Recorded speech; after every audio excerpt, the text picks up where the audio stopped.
কালকে ষষ্ঠীর পরে তোমাদের সাথে আর বাকিগুলো শেয়ার করা হয়নি। তারপরে খাওয়া দাওয়া করা হয়েছিল, মা রান্না করেছিল বাটা মাছের ঝাল আর হচ্ছে মাটন কষা।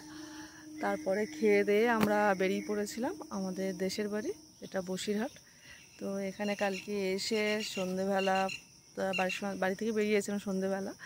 তো সন্ধেবেলা বেরোনোর পরে এত ঝড় বৃষ্টি আর তার সঙ্গে মেঘ ডাকছে, বিদ্যুৎ চমকাচ্ছে।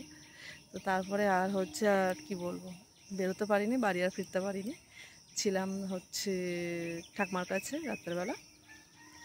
তারপরে কি করলাম, সকালবেলা ঘুম থেকে উঠে ভোর ভোর বেরিয়ে পড়েছি ট্রেন ধরবো বলে। এখন বসে আছি স্টেশনে। আর ভেবেছিলাম 5টা ট্রেনটা ধরবো, তাহলে ওই ট্রেনটা একটু ফাঁকা থাকবে, কিন্তু সেটা আর হলো না।